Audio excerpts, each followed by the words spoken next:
Hello, welcome to Metaverse Degen. I'm Lion, and you are. Hold on.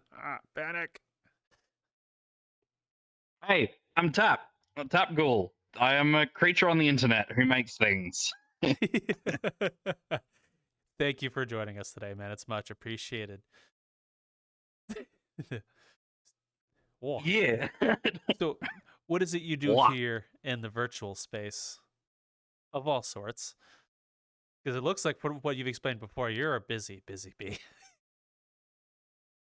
Yeah, I tend to wear a lot of hats, just kind of whatever catches my interest or current obsession.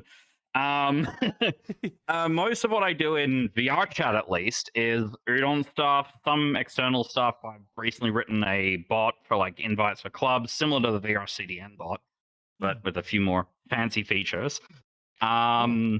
Yeah. Outside of that, I am a web developer and full stack. I do sometimes hardware hacking. Is this interview allowed to go not safe for work? I should probably ask. I do, I don't know how you are with that. as long as it's not getting us banned off the internet, I don't care. Swear, be as Cool. NSFW as you want, Okay. at least as far as I'm concerned. It's okay. Cool.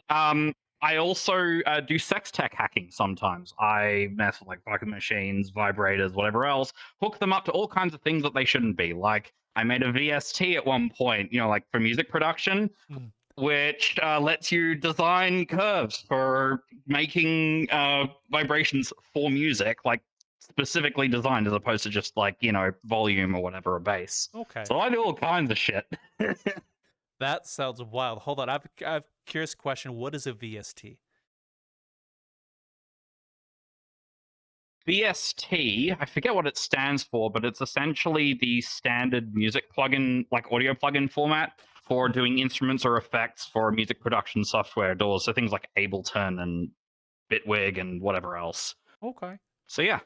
All right. So what got you started on this entire path of all these fun and crazy things you're up to? Mostly just like looking at it and thinking like, I wonder if I could make this do X, and then just diving down a rabbit hole for the next like 2 days. That seems to be a lot of my projects. That are like in some cases, someone will come to me with like a funny joke, and I'll think, hang on, and then I'll do it. Okay.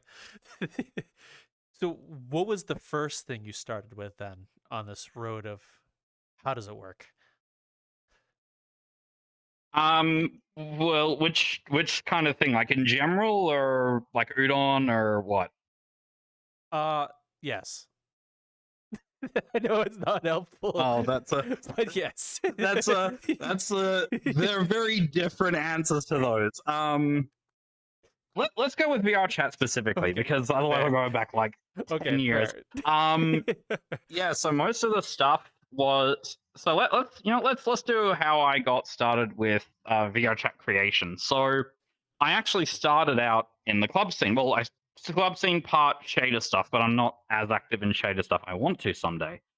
But with the club scene, so I have a friend who is a professional laserist. They go as, I think, laser nowadays. No, they go as like laser stroopwafel or something. I don't know. They've changed name a few times. But they were showing an interesting system which could do like laser projections in clubs, where you'd actually have like a full beam show, not just a beam show, but a full projection designed, and it would do like fancy ray marching stuff, which is, in layman's terms, it basically makes the beams visible, and like you can put your hand in them and it'll block the beam and all this really fancy shit. And that was really, really cool because it's somewhat difficult to actually do and quite slow on most machines. And the fact that we were getting that working on Quest was impressive to me. So I was introduced to the server there, and from there met the owner of that club and just started making shit for them. Unfortunately, I would love to show it off, but unfortunately, they sold that world, so I have no access to the things I have made, Oh, which that's is a shame because it was a lot of fun and kind of cool. you can't just reach out to him and ask I for still have, some of the stuff you've made. he had a bit of a freak out, club scene drama. So he kind of freaked out and everything's gone. I still have all the project files, but I don't have them in setting. I have some like a Twitter video of it working though, so I could maybe like send it and you could show it somewhere here or something. I could do that. Yeah. Shrink it down a bit next to your face. Yeah, I could do that. Yeah, something like that. Yeah. Yeah. So It's short, so it'll have finished by now.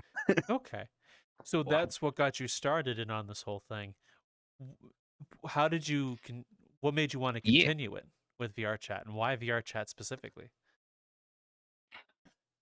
So I have been looking for a platform to kind of create in. I generally like creating things for an audience.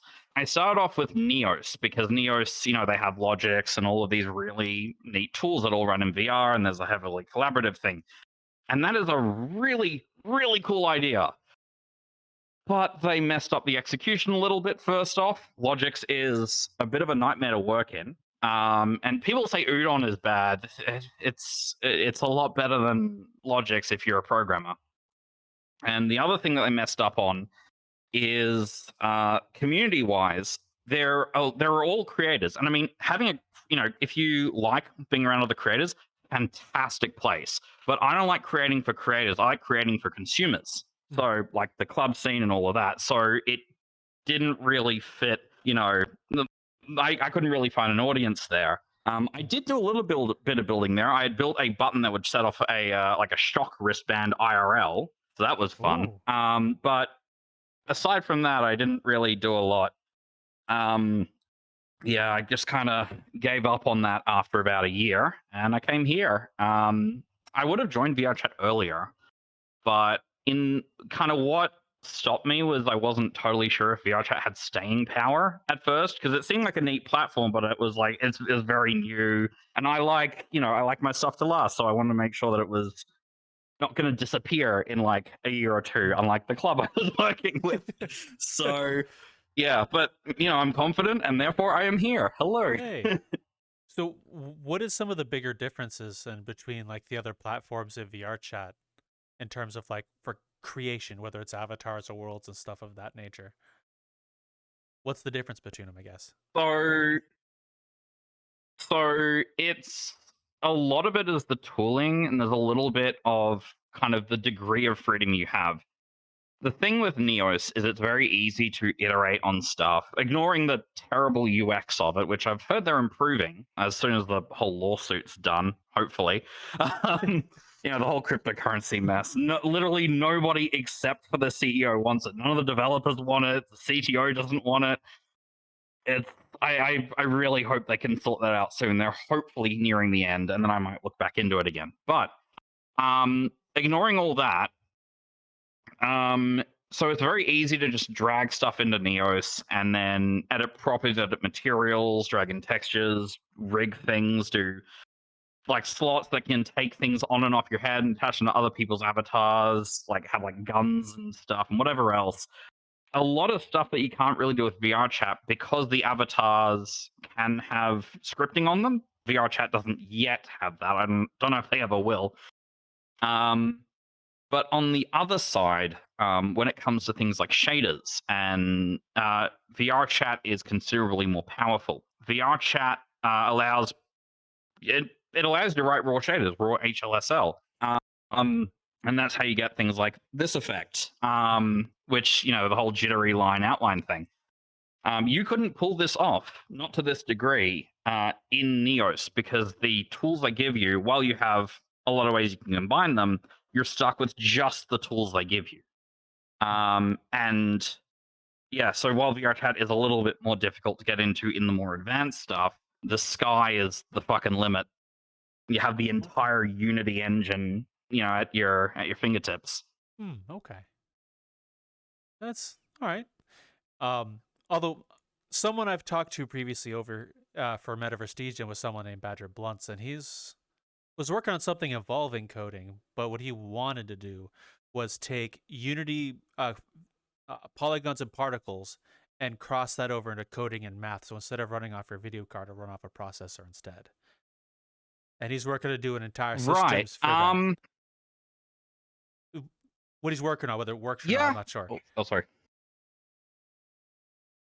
Yeah. Yeah, you could sort of do it. Oh, there goes the tracking. Oh, Did my controller just run out of battery? Oh no. you're Sorry. probably gonna. It's The all good. quest seems very buggy over the past couple days. Um, Yeah.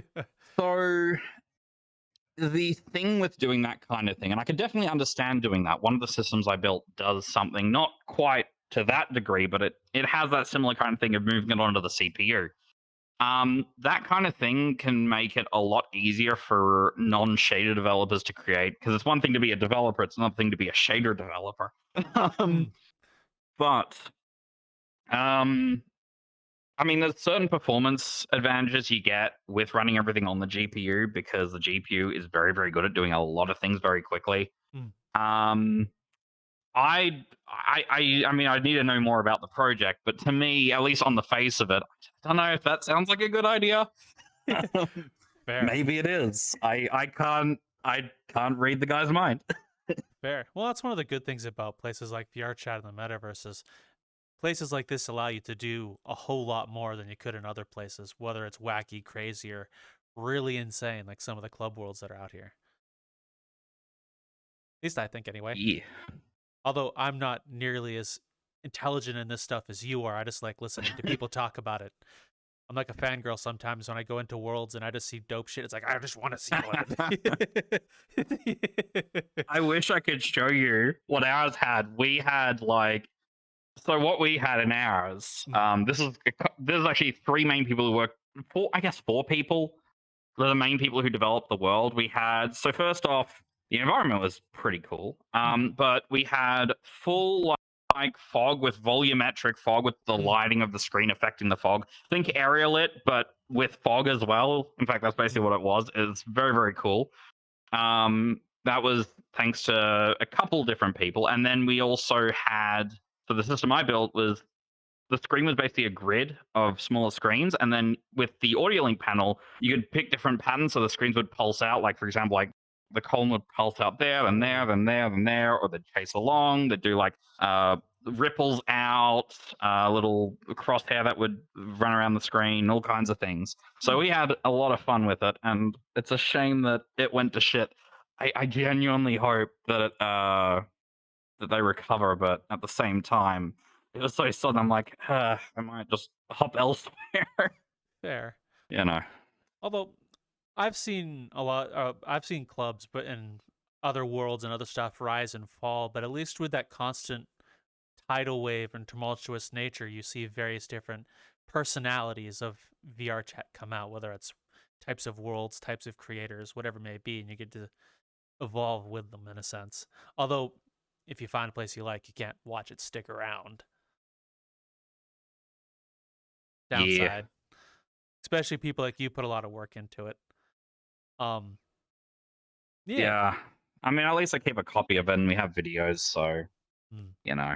Anyway, I'm definitely not gone from the club scene. I'll just be poking around elsewhere. Okay. Most recently, I have decided to jump into a club called Ice Block. They're a very, very chill community, so I plan to help them with networking optimization, because they have so many shaders that they can't physically sync all of them. They have too many sliders, so they have to re-architect their whole network thing so it does this like progressive synchronization with like pooled sync and all that, and then make it really easy for the developers to add more, because not everybody there is big brain networking person. Yeah. So DevX is important. Make your tools so other developers can use them, please. So what? You may have to explain the last portion of like DevX and most of that stuff to me, because unfortunately it kind of went right in one ear and out the other for me. I didn't understand any of it. That's fine. I'm sorry. Yeah. DevX is just a kind of an abbreviation almost for developer experience. When you're doing software development, there's a few different kinds. Like the main ones are UX and DevX. UX, user experience, which, say, for a website isn't just like that it looks pretty, but it's like, you know, the buttons are big enough and aren't positioned weirdly. Your eye doesn't completely miss things. It doesn't take you 300 clicks to close your account, stuff like that. And then DevX is the equivalent, but for developers. So to say, add a button. You just say create a button instead of, well, first construct the universe. Fair enough. So, yeah. In the beginning, there was God. Let there be In the light. beginning, we made rocks think, and then there was pain ever since. Fair enough. In where things are going, what are some of the improvements that you've seen in VRChat as a whole that excited you, and things that also you've worked on as well? So, timeline-wise, I'm actually a lot newer to VRChat than people think. I haven't even been in this game for a full year yet. Really? So so I haven't been around for as long to see developments on stuff. I saw some things on YouTube like the Knuckles epidemic. I remember that. Um, but I wasn't around for any of that.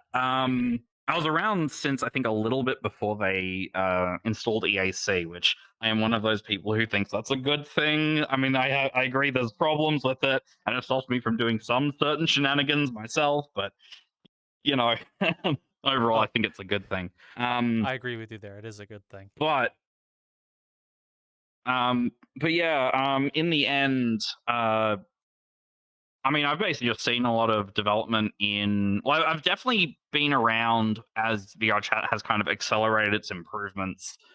Um, there wasn't just the whole accessibility thing. A developer thing, for example, Udon 2.0, which is coming out soon. And the way that works, to summarize, to kind of skip like a huge amount of detail and just get to what's important for it, basically means Udon is going to run a hell of a lot faster, which means we can make much fancier things. Don't have to worry about like the kind of speed which you can do. You can like maybe do like a loop of like checking a variable, setting a variable, maybe 1,000 times in a millisecond, which isn't a lot if you want to do anything complex. And you have maybe 3-4 milliseconds. You go above that, and the script is crashed permanently because you've exceeded your budget. You know, they don't want to make it so you can run a script forever and crash people's PCs. So having that speed boost is going to be a massive help. And then there is like the fact that later on, you could even bring languages that aren't C# in because of the platform it's running on. And through that, I plan to write an interpreter for questing systems because I'm on the old school RuneScape VR porting team, and I plan to actually build a quest runtime so people Oh, can write like a script, like a really simple script. If you've ever heard of RenPy, I've not. well, they basically like they can like our quest designers could just write like talk to players, say this, get an item from their inventory, and it'll just be like line by line, easy to read, like a story almost. And then I'll build a thing that can then run that. And what makes the important thing that makes it require me to support a different language is that I can then hot reload the script. So I can actually build a runtime that runs in VRChat, so I can pull in the script to do live updating without restarting the world. Okay. Which, if you've ever had to do world dev, you'll know how big of a deal that is. I have not built one worlds yet. Sadly enough, I have not. I want to try it, but I got a lot going on. Plus, I only got 3 brain That's cells. fair. The problem with world dev is that every time you want to change it, assuming you have a beefy enough computer to run multiple VRChat instances and all this other stuff, the amount of time you still have to wait for the full world to build, and then VRChat to log out, log back, load out, load in, wait for all the animations, wait for all the networking stuff to figure its shit out. And VR and Unity loading alone and building the world, you can like on a smaller world that's already like 20-30 seconds. On a bigger world that can take minutes per build. So being able to hot reload stuff where you change the text and within a couple seconds it's already live is a massive game changer when it comes to that. You can far more easily just change a line, see what happens. Change a line, see what happens. You don't have to make a huge amount of changes and cross your fingers that it all worked. Okay. So yeah. All right. So I think I'm following you at this point so far. So with Oh. oh.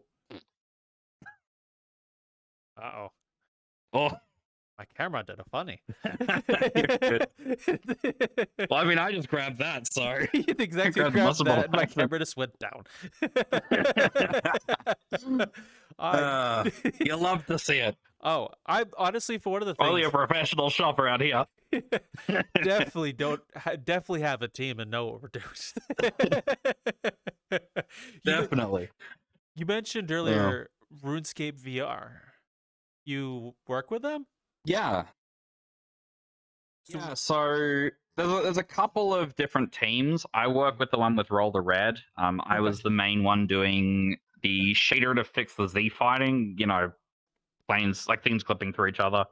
I have I personally have put that project on hold for a little bit, but I've handed off everything so someone else will continue. But we've got most of that Z fighting going. Once we've finally fixed the Z fighting, then we can start working on the quests and stuff. The problem is, until we fix that, there is literally no point doing anything else, because if that isn't fixed, there's no point releasing it. But we do actually have a world that you can visit that's just the raw Ooh. import, and you can browse around. It's the whole overworld.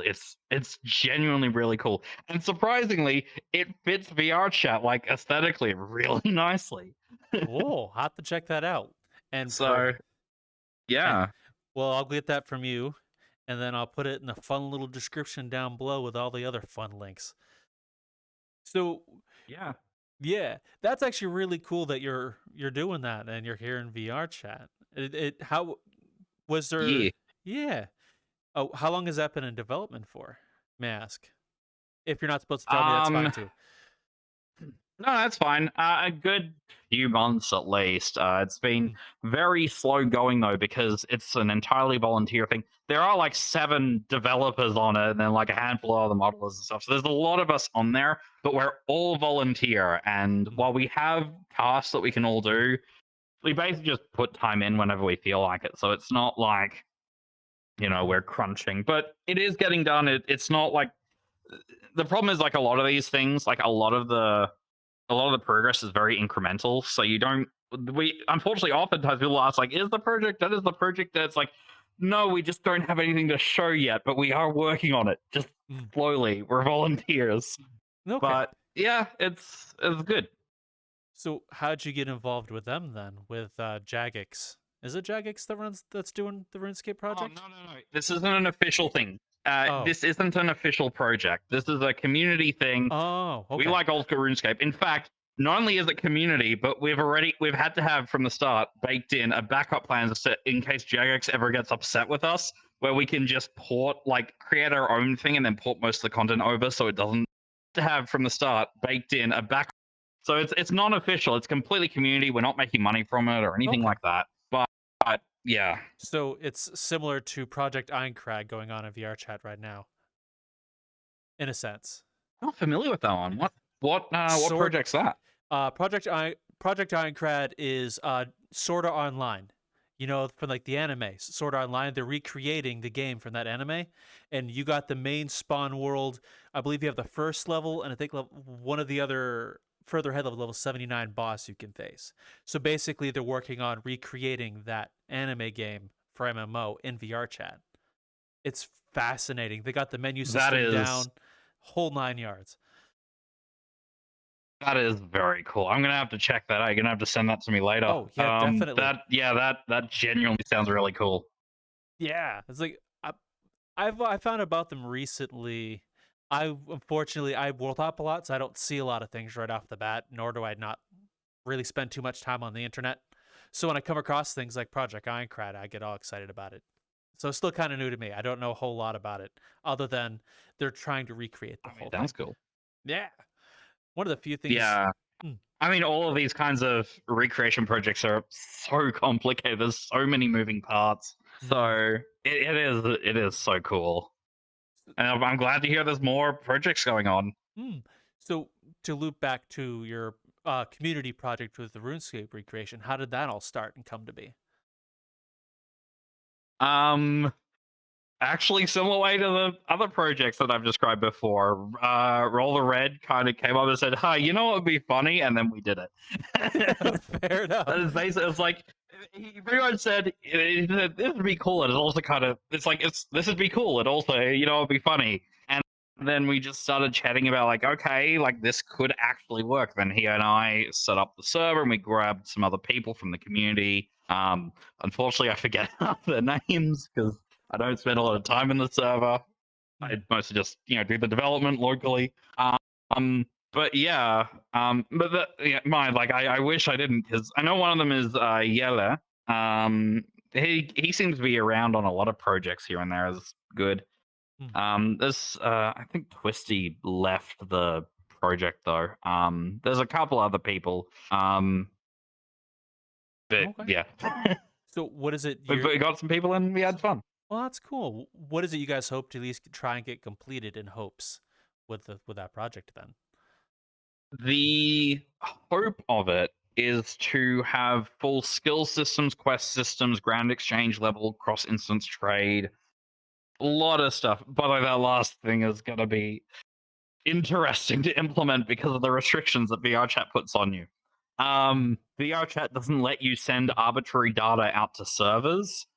And while the player persistence API is coming along, we can't use that for cross instance trade in the same way the Grand Exchange works. That would allow player to player trade and persistence of your other stuff, but no large scale trade system. So yeah, it's like that kind of stuff. We basically we want to just make like a little, a little more than a hangout world, basically. Okay. And we already have like a very basic NPC system, but it's literally just like random walk. We don't have dialogue stuff or anything like that going in. We have plans though, and we sort of know how we want to do it. Just we need to get the rendering done first. Otherwise, again, Okay. it's wasted effort on that project at least, which, but we're trying. We're trying. That's actually really awesome you're trying to do that. You working on a RuneScape world ports me immediately back to my childhood, back in middle school. Grinding out behind Vrchat General Store immediately before General Exchange. Yeah. Before all that weird shit. Oh, you're in before the G. Oh boy. We have someone in the server who was playing RuneScape back in like RuneScape Classic. So before OSRS. So we got all sorts. Yeah. I'm from back in version 2. Back in my day, we used to drop trade each other's shit as a joke. The drop. Oh god, the drop trading. Oh yeah. God, that was And then like they fucked up drop trading because of all the bots recently. They've had to make that a lot more difficult. Yeah, to be fair, drop trading got super toxic. Like, I want to use a smallest story between like a brother and a friend of mine. They had a little RuneScape feud going on where they'd hack each other's accounts and then drop all their shit and trade it to each other. Oh god. And that went on for a while, but with that that went on like that. Phishing and other crazy shit. That's yeah. Yeah, that was a shame. The one story that I remember, I wasn't there to experience it, but one fun story I remember reading about. Oh my god, my tracking is. I think my controls keep falling asleep or something. There we go. One and this. There we go. I don't know what's going on with these today. Your cameras in your Quest could be missing your controllers. Like if you're to do like this, for example. The controls are completely switching off. Oh, never mind. I have to like wake them back up with like the buttons. Out of my knowledge. Yeah, I don't know. I think I'm holding them too still. Maybe. But yeah, one story I remember with the whole RuneScape thing I remember hearing about was the Falador massacre, and the story behind that and like how that worked at a technological level is fucking funny. Like it's a mistake anyone could have made.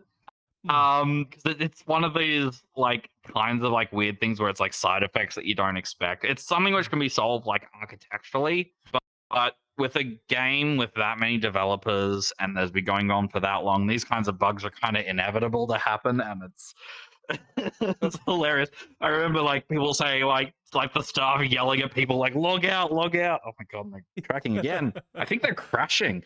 But yeah, so log out. We don't know what we're doing yet. So what is that was funny. So what is the massacre? I'm not entirely familiar with that. So this was a story from back when player housing had initially released.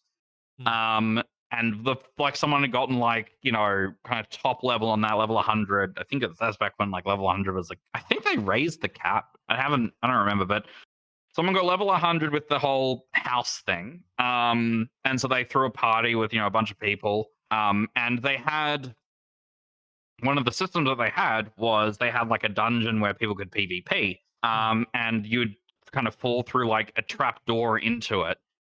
And what had happened was the owner of that house had kicked everyone out while someone was like falling through the trap door. Yeah. And what's meant to happen, so RuneScape keeps track of what you can and can't do based on off of a set of like flags on your session.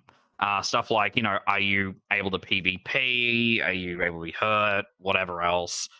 And that PvP flag gets set when you drop into into that dungeon, and then gets reset when you leave, and as well as like when you go out in and out of the wildy, for example, that'll get set and reset.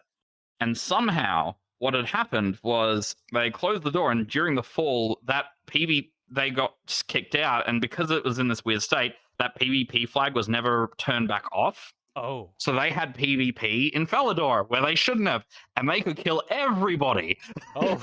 And like nobody could stop them because it wasn't something that it's like, and those flags aren't something that like the Jagex stuff can just flick off, because they're not like system account things. They're like internal state things that are part of like the day-to-day gameplay. It's like a Jagex account could say, like free, like I don't know. It's like a Jagex account couldn't like suddenly like make you start walking in that direction. Actually, they could. I don't know. I don't know enough about that. But yeah, it's not something they can like directly set. So they had to like run and like wake someone up, wake like one of the devs up at like 2 a.m. and drive them out because they didn't have a car. So they actually had to drive out and back to go and fix it. It was great. I think I don't know. It might have been like Mod Ash or something. I don't know. It could have been someone else. But yeah. That sounds absolutely hilarious. I wish I was there for it. That sounds like a hilarious thing to see. Yeah, same. Yeah. Wow. Oh, and of course, because it was in that mode, everyone was actually dropping their loot too as a bonus. One of the things I remember before the general exchange when they patched that out with that I've seen a lot of people do for a scam was switching the mithril for bronze. So you'd see the blue little armor icon. Right. And then just before you hit accept trade, you then switch it for bronze, which is close enough. So if you're fast enough, they'd get bronze for the mithril price. Back in my day. Yeah, back in my day. Yeah. No. I remember like seeing a bit of that. Thankfully I was never victim to it, but also I wasn't like as hardcore a player as a lot of my friends were at that time. So I was very, very casual on RuneScape. I just kind of ran around getting lost in the world because I had no fucking sense of direction. I didn't, and the map was confusing. Yeah, you do whatever you do. I also had like a month of membership and lost. I remember actually back then I bought like for $10 like a whole bunch of like different like bot programs. Like one of them like only like there were like 10 of them. Only one of them worked. And it was like just a single like pixel color clicker. That being said, that actually introduced me to a lot of neat shit, which is cool. It was annoying that only one of them worked. But seeing that pixel clicker was an interesting introduction into game hacking and stuff, which is a whole other thing that I sometimes do. It's good fun. Okay, so what is it you now, do? Obviously, I don't. So yeah, sure. No, yeah. So yeah, I just want to preface, I don't tend to hack multiplayer games with like a very specific exception. But because I'm not a fan of, ruining other people's experience. But I find it interesting to twist things and see how they work. So game hacking. I remember at one point I had made a Minecraft hack client. I had started off with like fly hack, kill aura, X-ray, a handful of other hacks. That was fun. That was back in the Notice days. I wasn't a part of Notice, but Notice was like one of the OG clients. Like that was back then, back when Forge was like a twinkle in everyone's eye, and ModLoader was the standard. And I didn't even use ModLoader. I just raw edited the jar. But so there was that, and it's interesting to see how things can get twisted. My first little hack, which was actually just a mod, was a simple change that made it so when TNT blew up, instead of deleting all the blocks, it would set them all on fire, and that was my first ever mod. Oh. So yeah, it's just about like tinkering and saying like, I wonder if I can do this. How can and then there's like, yeah. Yeah, And then there's like, I've done a little bit of stuff with network replay, which for one game that was poorly secured, which was dead. That would allow me to say collect like a mob's drops multiple times after they'd already been despawned, because they weren't. Basically, what it would do is the server didn't check if the item was actually there. They just trusted the client. So the client would say, "Hi, I want to pick up this item." And then after it's gone, say, "Hi, I want to pick up this item. I want to pick up this item." And every time it would just give you another one of that item. It's stuff like that. It's funny to do. Another one, an MMO which was very, very beta, like a fan project. I had so this is back in the My Little Pony days of my of my life. Yeah. So there was this MMO called Legends of Equestria. It was written in Unity. And one of the things is all of the movement was handled client side. So I went and modified it. And this was done on my grandmother's computer through an emulator for Windows called Wine. Yeah. This is back before DXVK, so it was absolute garbage. Half the shit didn't render. But I would go in and modify instruction by instruction things to do things like enable the Pegasus movement, which would add flying to every class and enable all the admin commands. It couldn't do every admin command. Like, I couldn't kick people, but it could teleport yourself around. Anything that affected yourself locally, you could do. So if anybody had ever played and had seen the Tower of Twilights, you could blame me for that. It's just that we just had a bunch of people as Twilight just doing the sitting animation on each other's heads. Like 15 tall in the middle of the town square, just a bunch of us just doing that. It was great. So yeah, stuff like it's just like I would never like bring in some, like I wouldn't have implemented like Kill Aura on that or anything like that. It was just like basic movement hacks and stuff like that, and that was well before they had any PvP combat. I don't even know if they still do, but I'm generally against doing things that would like I'm generally against at least releasing or actively exploiting like on an ongoing basis anything that like gives an actual unfair advantage. But it's one thing to have an unfair advantage, another thing to see I don't know, an earth pony sliding on their ass and slowly rocketing up into the sky. Just up and away. So yeah, Roy Jenkins. So yeah, I'm more for that kind of thing. I'm a grey hat basically. I've also done a lot of like web hacking and all kinds of things. It's a lot of fun.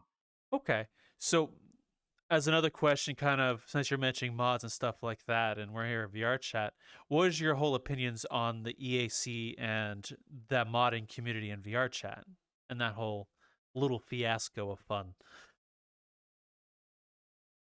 So, and this is coming from a perspective of I wasn't a part of the modding scene. I saw a little bit. I at one point used a client mod that wasn't that I know the Vrchat staff didn't like. It allowed you to pull avatars and things like that. I'm not going to name it. If it's one of the more popular ones though. So stuff like that, I think it's not like it sucks that stuff like that gets taken down because there's no real replacement for it, and a lot of those things that it brought in were really useful things. Like one thing that client also added was a flashlight that was really like a local only flashlight that was really useful in Dark Worlds. You could just do a spotlight that only shows on your client. Yes, you can sort of do it with avatar animations, but this was kind of like a general purpose thing. It was like stuff like that is really, really useful. Another thing it could do was if there was something which would allow your friends to render through walls, which also can be seen as not so great. ESP hacks are often not so well looked upon, but it was really useful in massive worlds like Adrift, Yeah. where you don't know where anyone is, so it's handy to find your friends. Hmm. Um, so stuff like that, yeah, it sucks they're gone. But in the end, stuff like EAC is really, really helpful for the people who actively do things like crashing people. It doesn't entirely solve the problem. One, because the people who really care about doing stuff know how to bypass EAC. I don't. I don't have any inclination to figure it out. But if EAC was there, I'd probably be messing with stuff too. Um, Yeah. but yeah, people who are determined enough can already bypass EAC. And there's also, I know there's the Quest clients, which is because Quest doesn't have EAC, therefore people have gone and started modding the Quest version. And you still have all the crashes and things like that, which are Mm. not great. And then there's even like ways where you don't even have to modify the VRChat client to do stuff. I'm not going to reveal any details there. I Yeah. don't know enough. And also, I would probably get both of our VRChat accounts banned if I detailed anything beyond that. But Okay. yeah, so stuff like that. Yeah, it's good that EAC was there, but it didn't really entirely solve the issue. It just made it a lot harder for your average troll to find it and to do Mm. it. And as for the accessibility things, as for the accessibility things, I do think it's a genuine shame that they had to be kind of blocked off with that. I don't really think there was another choice. Mm. And it is good to see that VRChat has brought them in. Yeah. Oh, where did the camera go? Oh, it's down there. Yeah. Okay. Can you both I was like, over? oh. Yeah. Fair warning. I've Hello. kind of perfected the art of moving the camera around mid conversation. So normally, if there's like three people, it is Fair enough. between I didn't. you, me, other person. Since we have another one where you can see both of us, I'm trying to, as we speak, move it around. Yeah. Yeah, I just saw it. Just I was like, whoa. Wait. So yeah. So yeah, I do think it's a shame that a lot of the accessibility stuff kind of got hit with it. I think it's good that VRChat is bringing it in, and I do think that with their recent hires, I've seen a number of hires from the shader community of actually competent developers, like really, really competent. So I do see better changes happening over time. From what I've heard vaguely, there goes my tracking again. Um, Yeah. the only real issue I've heard is a little bit of bureaucracy and stuff, as you get with any larger corp. And I'm sure nobody playing VRChat would be surprised to hear that there's a mess of bureaucracy and a mess of like internal whatever. Yeah. But things are moving, and I am generally excited to see what comes out. And from the little bits that I hear, some of which I should hear, some of which I shouldn't, but Mm. It's all good. um, One of the things yeah, I'm one of the people with EAC who saw it as a very good thing because of crashers, rippers, and people of that nature. Because people work like yourself work on things in VR chat that should remain there yeah. instead of like watching it. Well, I can tell you they didn't stop the Rippers at all. Oh, I'm The aware. Rippers have not been stopped. Yeah. Yeah, I'm very aware it didn't stop them. One of my friends who I've met through VR chat used to be part of that group, but he stopped and now he's doing the opposite, or he's helping people uh, fight against it and work on avatars and stuff. Like one of the things he did is was telling me about how he would found a way with an avatars to stop ripping, because when you rip it, certain parts of the avatar breaks, so it would pump Unity with particles and crash it. So when you ripped the avatar and loaded it Right. into Unity, Okay, that's interesting. it would just snap, and then Unity would crash whenever you tried to load the file. Oh, Something like that's an interesting one. I've heard of. I know there was one Dread Scuffinator, which would kind of fuck up things so basically become a cube. And I've seen some shader encryption systems which would scuff up the vertices and then unscuff them through a shader, which I don't know. I whether or not that's actually an effective way to do it is debatable, but it's the way people have done it. I think it's an interesting project. I think in the end, so actually, I'll go into a quick bit of detail. So the shader encryption ones, what they do is they'll generate an encryption key, the same keys used to encrypt and decrypt, and they'll basically encode the avatar's actual vertex positions into the shader and then encrypt that data. And then how they'll pull it out is you'll have a program running on your PC that will, through OSC, send like a whole bunch of avatar parameters, Mhm. and those would then be decoded by the shader to turn it back into the key that would then put everything in the right place on your avatar. Okay. So that it's interesting, but the problem with that is anyone with a client can also just see what details you're sending, and voila, there's the key. Yeah. You need a client for that, so it does protect against the simpler form of avatar theft, but it doesn't stop everything. Yeah. And while some degree of protection is good, with where things are going, that bar is unfortunately a lot lower than I'd like. So, Yeah. I do. but it's interesting nonetheless. Yeah. There's one thing though within the modding community that I think is a shame it was pulled out. There was a client out that would prevent events from happening, like Event 17 or whatever. Like certain avatar events and shader events and stuff, it would just block you Right, locally from anti-crash it. stuff. Yeah, anti-crash mods. And the same person I told you about who would do Yeah, the particle pumping for your avatar.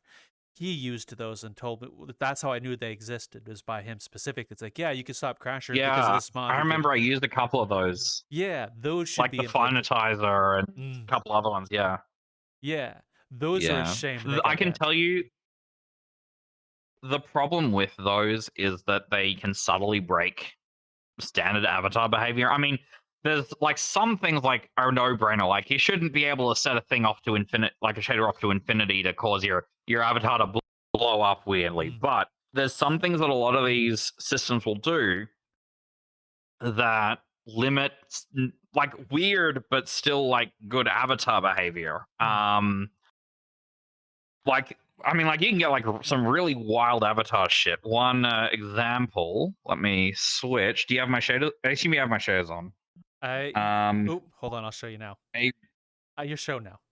you'll want to have it back there. Yeah, Oh, so you weren't seeing me green? I was seeing a green. Your shaders were all shown, but you were on the Okay. shield. Like your avatar, the way it looks now shown is the same in the shield for me. But I showed your avatar fully, Okay. so if you do anything with it, I'll be able to see it now.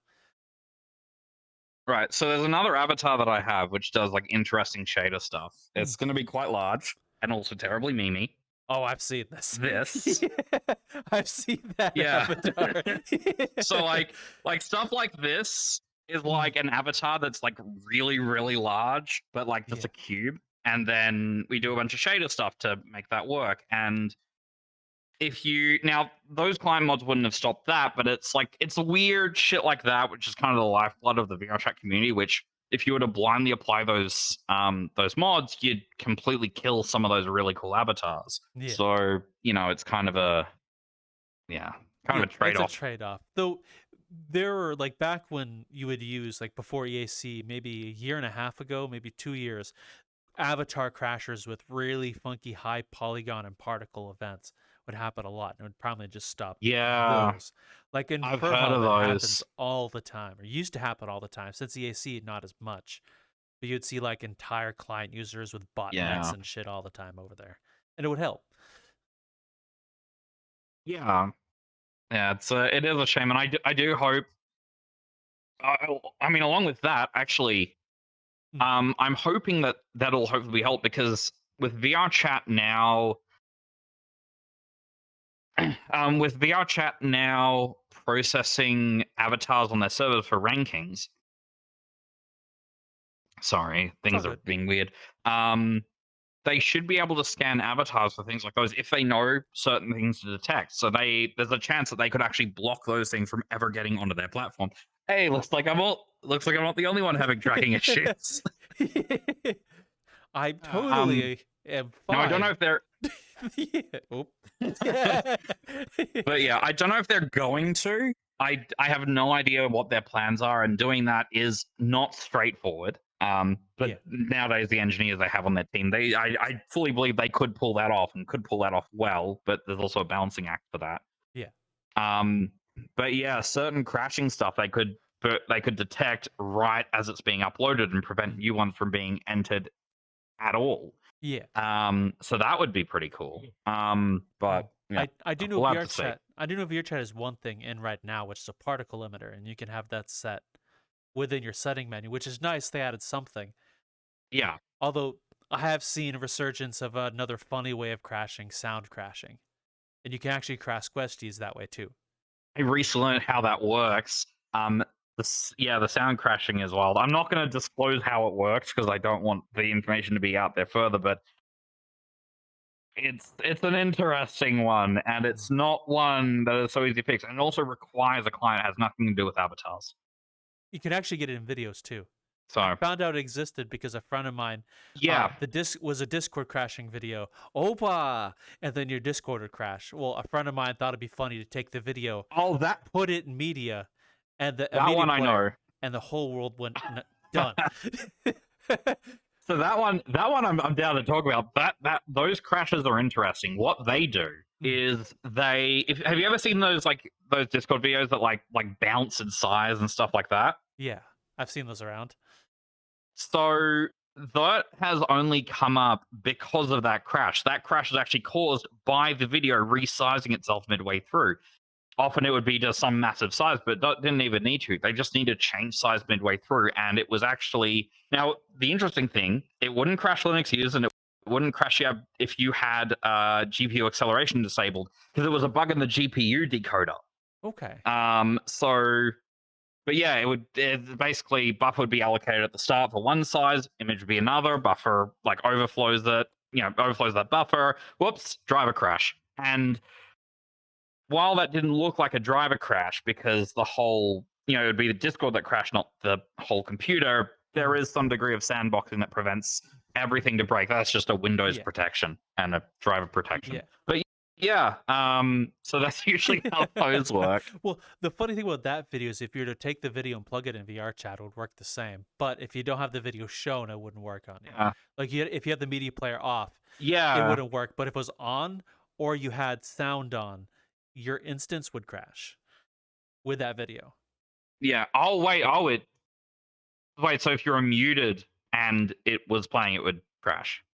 Yeah, but if the media So if player you're was muted hidden, if it was muted and the media, sorry, if the player was muted but it was visible, would it crash?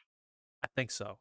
If the video is okay, yeah, then it is the technique. Yeah. Okay. Yeah, if the media player is off, it wouldn't work. If it's on, it does work. I haven't seen it around VR chat in a while. I only saw one instance of it, and that was my friend going, haha, funny Discord video, and then never used it again. Yeah. Yeah, no, fair.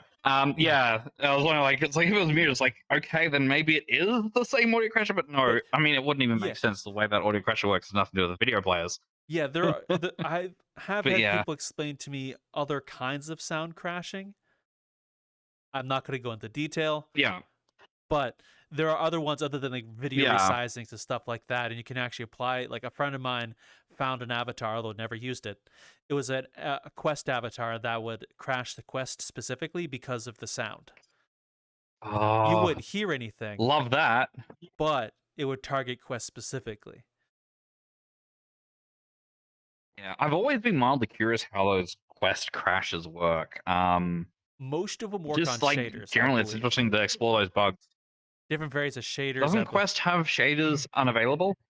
Yes, but there are ways you can force the shaders. Yeah, and this is what crashes them because there are techniques you can use to force them to view shaders they shouldn't, which makes the Quest have a stroke.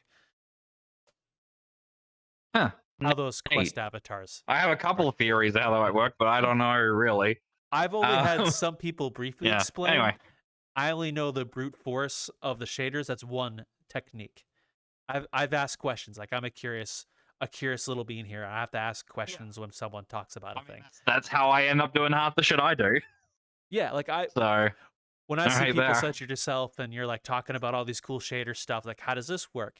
I've had a few instances where I had more of the toxic VR chat people come up and talk to me and like act as if we're best friends. Like, okay, cool. While you're here, I'm gonna pick your brain. How does this? What is that? It's interesting. Although fair enough. One thing I've always wondered by that group is why VR chat? You don't get anything in here. Oh. No, you absolutely do. It's just it's not those kinds of things. It's never about money. It's just about getting kicks. It's a power thing. Funnily enough, if you've ever seen the other type of it's not great kind of people, in the clubs with the young ones. Yeah, I've seen some of It's those not like, okay. There's different reasons why, but one of the reasons why that happens is it's not entirely far off. There's a whole power thing. It's like there's the thing of like, I can do something, you can't stop me, and then with the kids because they're easier to convince with certain things. It's not great. I don't like thinking about it too much, but No, well, with but those yeah, people no, specifically, I do know the council of clubs and people like that do look into and report them. So yeah, there is that. that is good at least. Yeah, but either way, there's a whole thing about power tripping, and that is often what people get out of it. It's getting blocked. Congrats, you got a reaction. Mm. There is also sometimes people who do it because they're so yeah. A lot of the time, it is just kind of because haha, funny crash. Sometimes it's people who are interested in how it all works, people like me, but you don't tend to find people like me going into random publics and crashing people randomly No. or yelling slurs out all over the place. That's not our kind of gig. Jesus Christ, the tracking is awful today. People who do that kind of stuff or have the children and stuff usually tend to be social engineering hackers, not necessarily what you do, but like convincing people to do things. I wish I could do social engineering.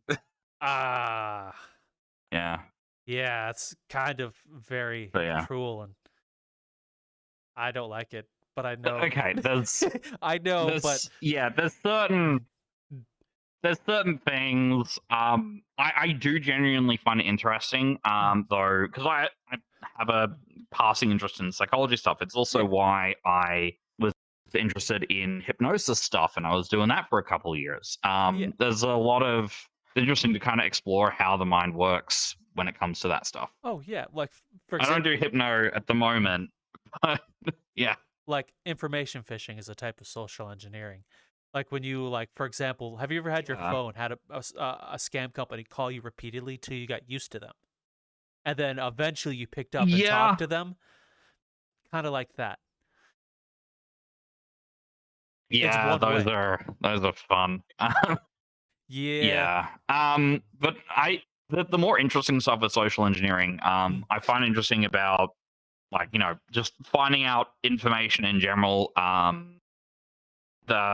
There's one specific thing that you find in red teaming where that's really important, and what you can do. The idea is you dress up as as a regular worker, as a garbage collector or repairman or whatever else, and you just waltz your way into a high security building, and they just expect you to be there, and then you just lock yourself in the elevator, flip open the panel, put it on single service mode or whatever, and then you just sit out in the elevator until after hours and let the rest of your crew in through the elevator.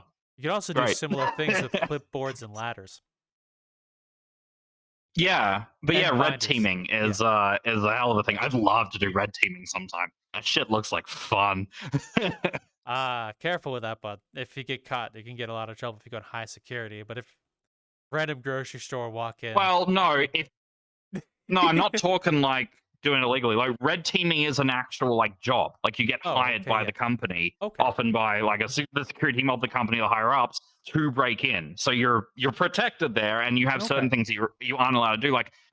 Obviously, you don't break property just for breaking property, and ideally, you should try to minimize damage there. Door jamming and setting off motion sensors through doors using air spray cans and all kinds of shit. Okay, so it's like the real life. You'd be surprised how. Yeah, you'd be surprised how rarely you actually do lockpicking in those. Lockpicking is very useful, but why do you need a lockpick when you just ram the door because they've installed the wrong type of door jam, and then voila, the locking pin is now released, and then you just reopen it. Yeah, so it's like the real life version of what people would hire white hat, gray hats to do. Go into the website, but the real life version of it. That is literally what they do. Yeah. Okay. Yeah, in fact, there's the other side of red team is blue team. So you'll often have, the red team breaking in and the blue team trying to defend and stop them. Mm, You find that a lot in software development, in like infrastructure stuff. mm, Most larger companies do red teaming fairly frequently. mm. Okay. I So was yeah, I was completely unaware that happens in real life. I thought it was the only kind of thing like websites would do, not like yeah. banks and other stuff. Well, I mean, better to have someone you trust breaking into all of your shit Oh yeah. and showing up where all the issues are than Mm, someone you don't. It's mm, also, and even you even have like external stuff. If you're in the US, you can actually try to hack the Department of Defense legally, through, there's a site called HackerOne, which is a lot of these like common bug bounty things. So you mm, you kind of try to break into various companies, and the Department of Defense actually has a thing there, and they will pay you out. Some of the payouts can be hundreds of thousands of dollars for a single exploit if you find it. So mm. as Yeah. long as you're a citizen and you're following the rules they set out, which is basically like, don't leak all our internal documents. Or more specifically, only exfiltrate what you need to prove that that the exploit Mm, works. Don't do anything more than that. There's a few other rules, but yeah, stuff like that. You can start breaking into the US government and you're totally legally protected. In fact, you're mm. encouraged. So yeah. It's much better the government pays you than some other person halfway across the planet who may do funny things with information. I mean funny very sarcastically. Yeah, I mean that's part of the point. And I mean, that's also part of the point of a lot of the bug bounty programs. Mm, It's to incentivize, instead of having some other hack group pay you to use your skills. Why not just have, like, because a lot of people who do this stuff, they find it interesting, and then the moral compass is just like, it's not bad enough for me to care. yeah. A lot of them aren't doing it specifically because they want to break in. The kind of the ringleaders are like that. So if you can, so you as a person, it's a lot less risky for you to take a bug bounty program unless the payout is big enough on the other side. But that's a whole other thing. But that's the whole point of bug bounty programs, is to encourage people who are interested in breaking into things to work for you rather than against you. Okay. So So yeah, I'm gonna ask you a question for like not happening a VR chat yet, but kind of related to what's going on. If VR chat was to include like a yeah, creator economy of sort, like a second life of VR chat, you know how like their own currency and stuff of that nature, yeah. where you can exchange it out for real life money, would you be able to do anything with that to protect yourself here if that was to happen? Protect in what sense? Because I've been over a few different things, and Yeah. there's a whole other General, thing in that. like some basic general stuff. I guess when that, if that happens, if they go that far with it, I think it may just be a group, Um, but in general, I guess. I mean, it's like any other platform. I don't know. I don't know how they're planning to do it internally. Mm, My guess would be that have an internal currency like anything else. That would mean that you don't need to send people money directly, which avoids some of the mess of other payment platforms. If you've ever tried to commission art and you've seen on Twitter artists complaining about chargebacks and stuff, that's having an internal thing would help with that, having a middleman currency. yeah. Um, but I mean, there's not really anything I can suggest. That's securing that kind of thing is basically just up to VRChat themselves. Okay. Yeah. No, all right. Would that be a totally feasible thing? Like a VR chat currency, VR coin, I guess you can call it as for now. Would that be something possible to implement? Um, I mean, it's as possible to implement as fucking, I don't know. Well, yeah, Yeah, sorry to there's pick your nothing brain really on an stopping them from doing abstract it. topic. Sorry for the abstract No, it's topic. fine. No, you're perfectly fine. So VR having a currency, it's not exact, like it's not unrealistic for them to do that. I think like the main issue that they're going to be dealing with is going to be like account hacking and then stealing the currency out. Same shit as you got with RuneScape and RuneScape items. Yeah. And also having EAC is going to help with that to a degree, but also that stuff like is secure. Like not having EAC, if it's implemented correctly, not having EAC would it wouldn't affect, say, like I couldn't like suddenly pull money from your account from my computer if they didn't have EAC, assuming they do it correctly. But Okay, fair yeah, enough. Yeah, I yeah. figured I'd ask something like that, such on the topic of like what we were just speaking about, and then with the whole creator economy, I kind of figured it looks like they're going that route. No trackers, don't do this to me. Okay. Oh, there they Oh. go. Have you heard about the some of the new trackers and stuff coming out that look really interesting? Like some of the new tech coming out, is that easy for like you to um, implement, like to work with and stuff on your side of I things? haven't really I haven't really been looking into a lot of the tracker tech here and there, so Mm, I'm not actually familiar with a lot of it. I just yeah, I don't know. I don't. Oh, and there go my controllers again. mm. They yeah. I don't know. I don't really do much in the way of developing on like raw tracker stuff Well, all that much. VR tech in general, I guess. I I kind of just said do stuff in VRChat. I said trackers as an example. I'm Yeah, sorry, I I should have don't. clarified. Yeah. No, you're good.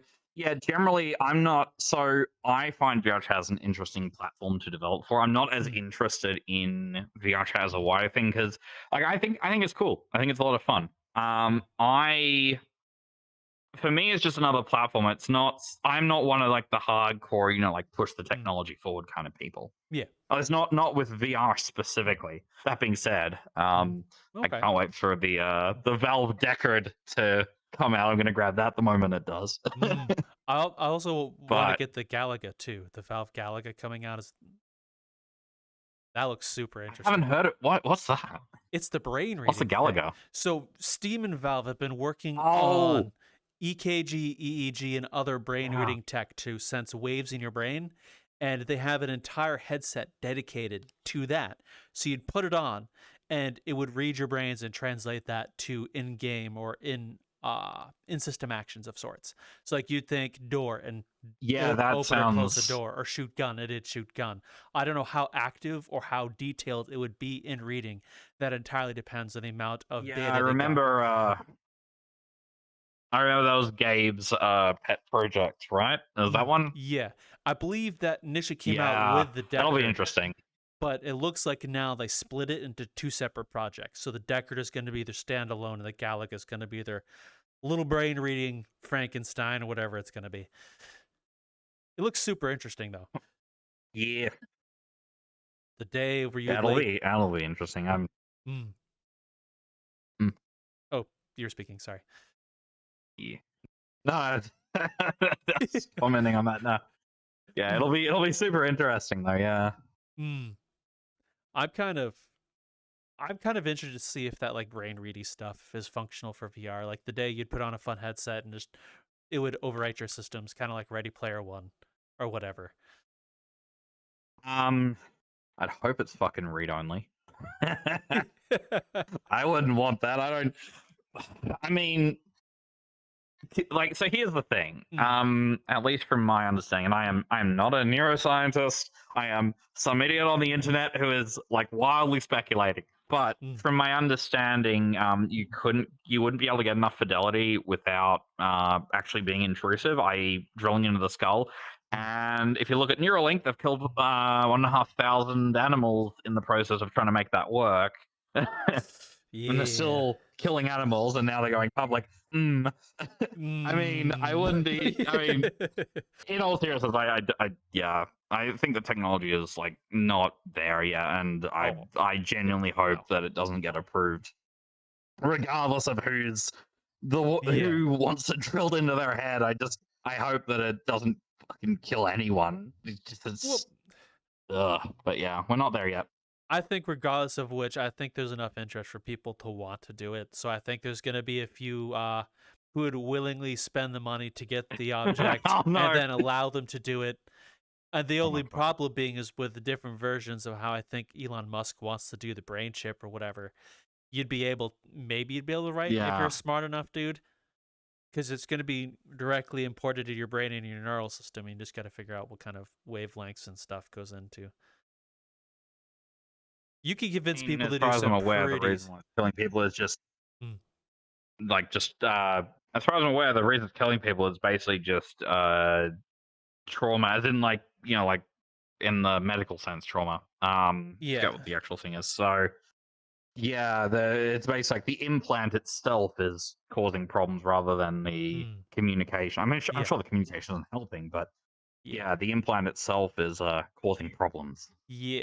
Well, I'm not surprised because it's kind of forcing the brain to do stuff it's not supposed to do, in a sense. You alive? I die. Could be dying. Oh?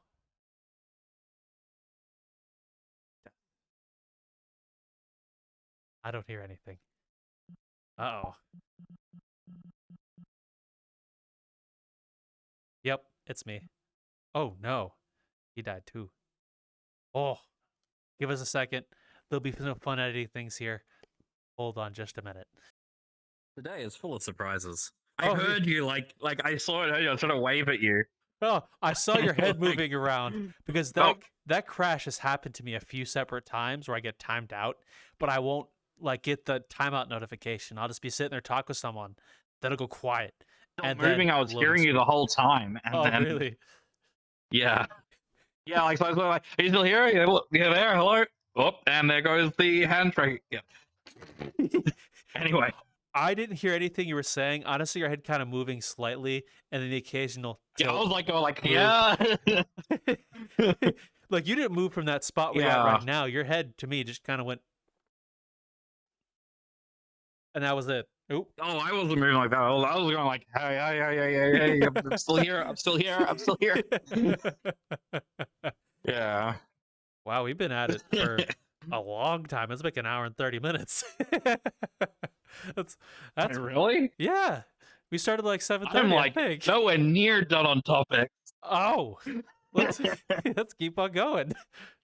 Yeah, yeah. Let's see. Yeah, now actually, I should probably check the battery on this. One moment. Well, Hang on. How much? Okay, cool. It's still dinging. if you don't have as much battery left, we can always have a part 2. You're always welcome back on. I have two backup batteries. Okay.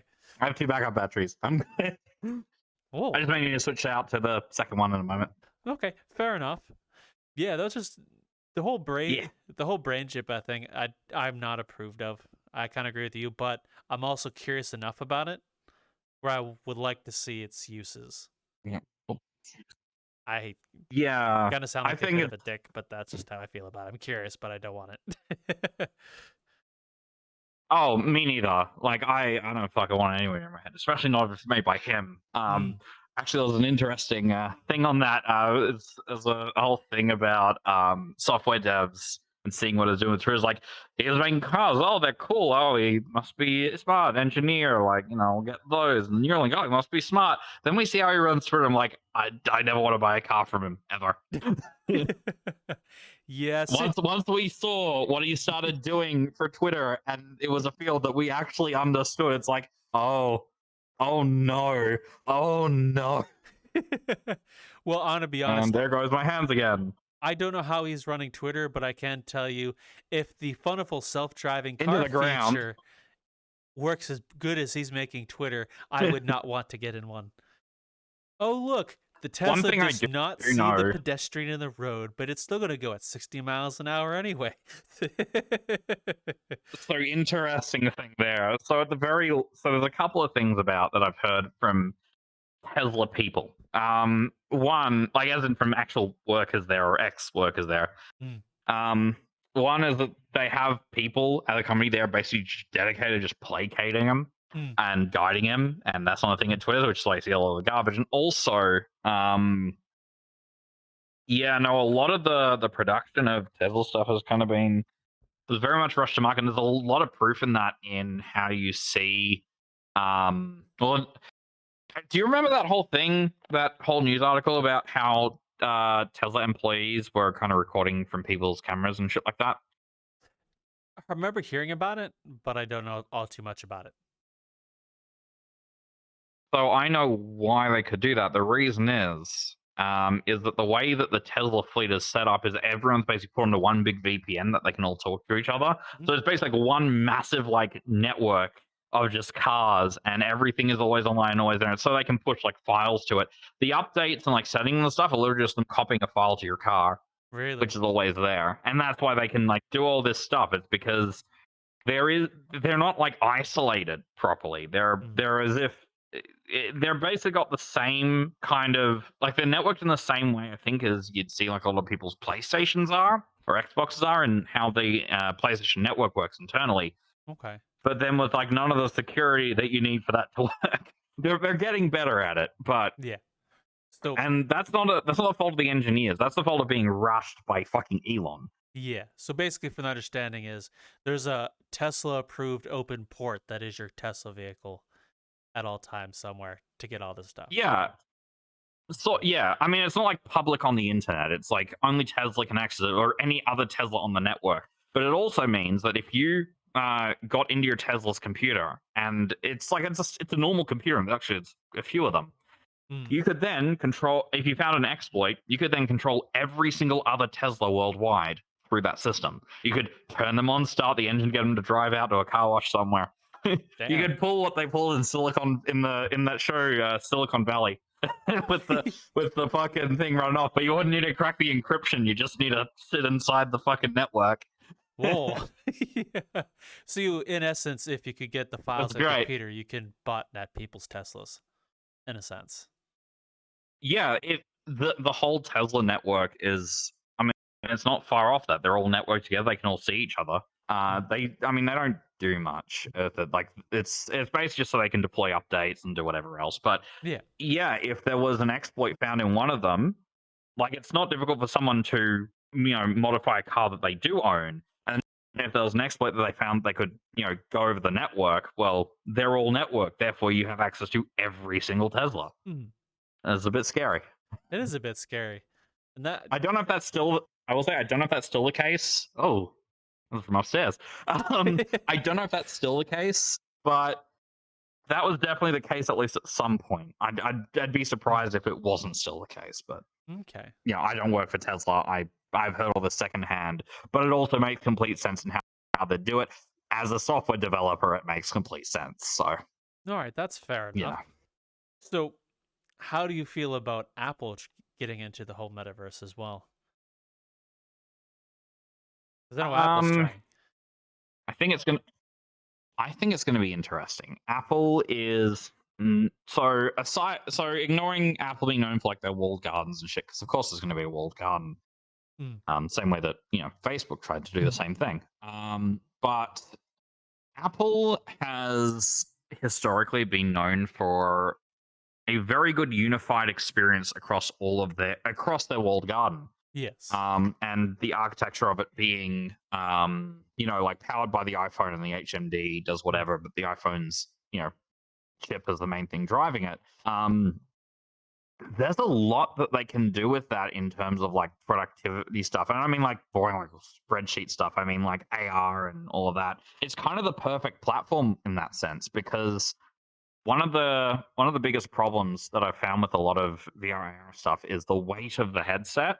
Yeah. And that's because you have to do the compute on it. But if you're carrying your iPhone all over the place and it's powerful enough to do AR, and it is, that means you can make the head mount display really, really lightweight. If you've seen the big screen one, Yeah, that I've thing seen is that. It looks extremely lightweight. it looks And all you about have the to do is size of strap my some cameras glasses. onto that, but Yeah. no compute. Yeah, and I believe it Yeah. streams to people's Like you take PCs, I that. believe. I believe is what it does or can do. Don't get me wrong. Big screen, you mean? Yeah, the big screen, I think so. Little small black Yeah. headset. So it's an uses the Steam VR tracking on it. It has the receivers on it. Yep. But it's just the tracking and the eyes and nothing else. And you just replace the tracking with the Steam VR tracking, which is compute on a PC, with cameras, but you don't need to do any computing on device. You do it on the phone, Mm. and you can basically have the same kind of form factor. Okay. And there you go. They have a powerful and ubiquitous enough hardware Mm, that they could actually pull that off. They could pull yeah. off what a lot of companies have been trying and failing because adoption and the price of entry is such a mess. But a bunch of people got an iPhone. There's like most of your compute price of entry already Yeah. fixed, already solved. Well, I will say Apple getting in, if they do it successfully, unlike Zuckerberg and his little mess, it would bring hope that The Zuck. the Zuck, the alien lizard man himself. But if Apple can do it successfully, it brings some hope that VR can go somewhere. But if they fail, like Zuckerberg is, horribly, then any hopes of having like some gamer or Sword Online style whatever is just all immediately down to the pooper. Like it's gonna go nowhere because you need some mainstream push in order to get. Um, I don't know about that. Could be wrong. While it I is a reserve degree the of right to be mainstream wrong. push, so is Meta. Yeah. Meta has failed and they're actually gutting their VR team. That has not killed VR and it probably will not in future. It might hinder adoption to a degree, Mm. but I mean, look, like the Virtual Boy didn't kill VR. So Fair enough. Well, I'm not saying it's going to kill VR. I'm saying like for the mainstream push and adoption, like at a public standpoint set, like if Apple does not, or let's say Apple does not succeed, then if a large company who succeeds in phones can't do it well, then I'm sure from a public perspective, the ability for anyone to do it well, maybe not so good. That's just my opinion. I could be I wrong. mean, I reserve the right to be wrong. has anybody ever really thought, like, as a public thing that you can do it? It's always either the people with a lot of money, the people who are insane enough to do it on a shoestring budget, like the people with Mm, the finger trackers that were with the string that went over the knuckles. yeah. Um, like that is like yeah. I mean, Apple is one of the best kind of companies to target for like I guess like for adoption in terms of like just like day to day, but yeah, I Mm, don't see like it'd absolutely slow things down, but I don't see it killing it. okay. Well, I have hopes Apple will succeed. So I don't want them to fail. I wasn't a fan of same. Horizon Worlds, but that's because of the way they wall gardened it. And I saw the way that you have to spend X amount of dollars to get land to make Oh, something I just expect to be seemed. even worse for Apple. I don't think Apple's going to do a metaverse, though. I think they're just may stick with straight tech, which would make sense. They might. Yeah, that's kind of their thing, and then they charge everybody to actually put content on their platform. Yeah, it's not like Oh, yeah, I don't think anyone should right now worry about making their own metaverse. Like look for example clubs and stuff in VRchat. It's so tumultuous and yeah. how long they succeed. I don't think any big platform would be like clubs in VRchat for an example. They may last a couple years. They may be big hype today, but tomorrow it's just done. That's just me. Yeah. I think VRChat is probably the outlier in a lot of this. VRChat, chill out, and Neos.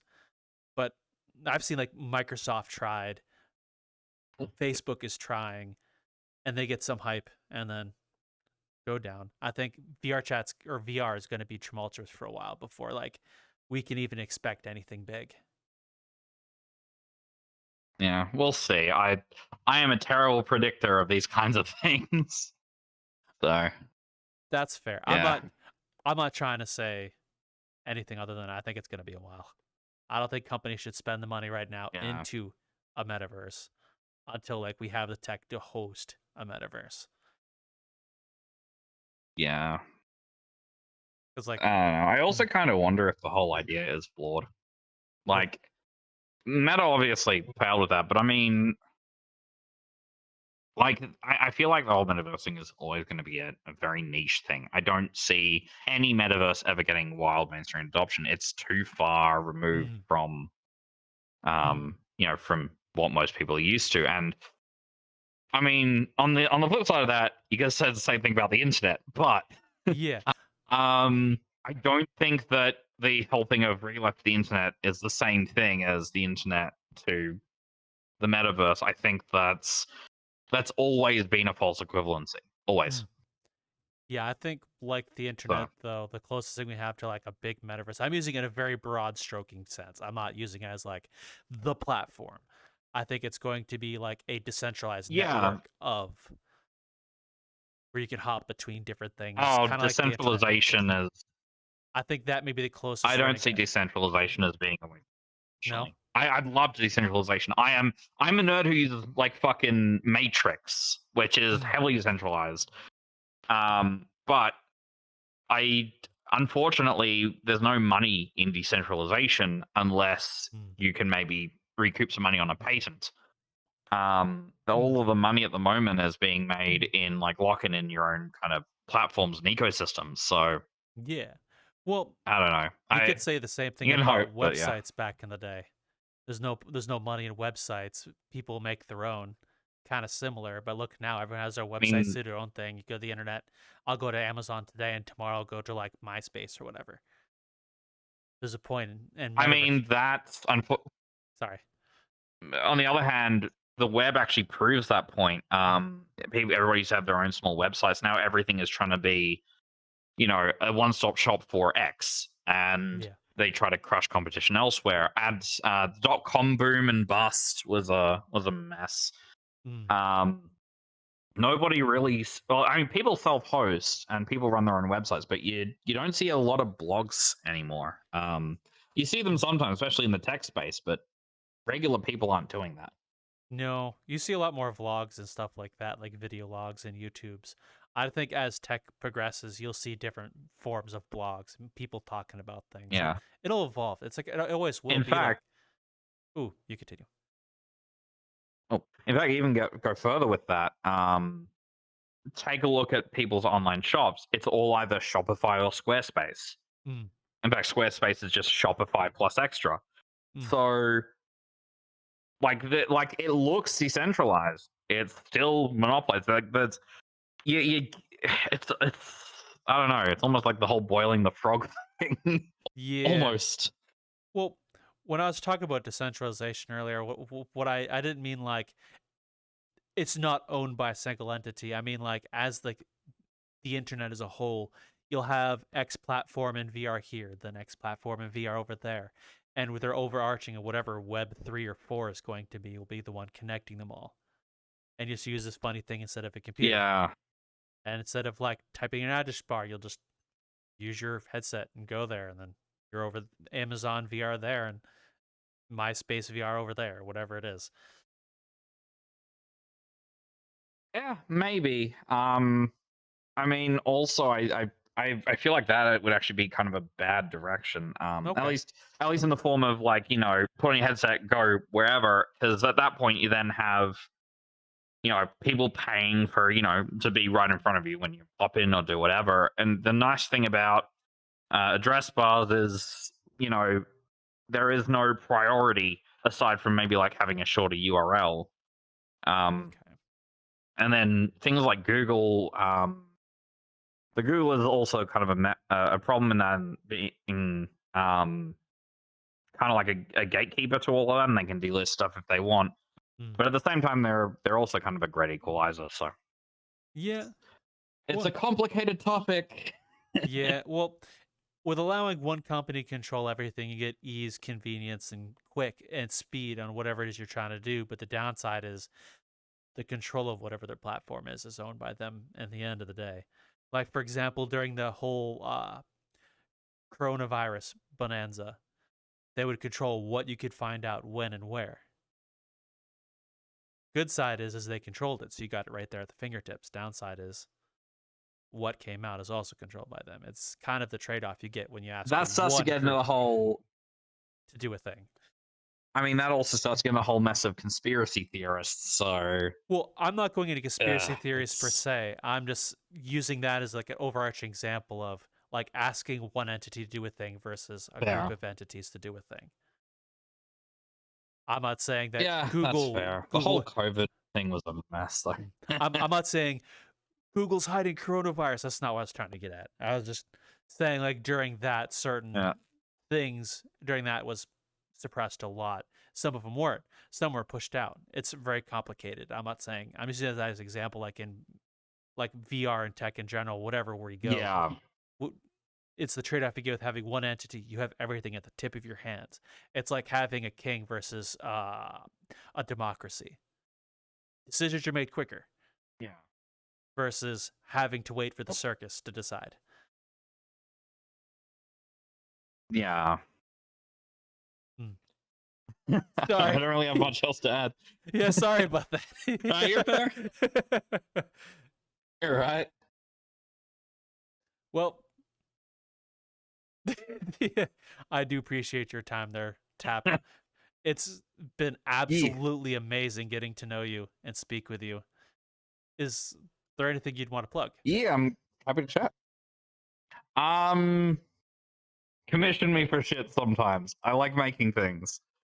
Okay. I guess. I don't know. Okay. I'm yet to finish setting up a business to actually do that. I guess I could plug BVR. I'm not directly affiliated with them, but they're good. Check out BVR. Okay. Like be like a buzzy bee. Good stuff. Okay. And maybe if it's okay, we could put the place we could check out the RuneScape project you were talking about earlier in the episode. Yeah. If they're interested. Yep, I'll send you all those links. You can put them in. Yeah. Awesome. Oh yeah, the RuneScape thing is a lot of fun. Yeah, I can send all that stuff. Check description for stuff. Yeah. In the diddly-doo. In the diddly-doo thingy. Thank you again. I hope you all watching enjoy the rest of your afternoon. Yeah. And then... Actually, right now I got to think. See ya, mate.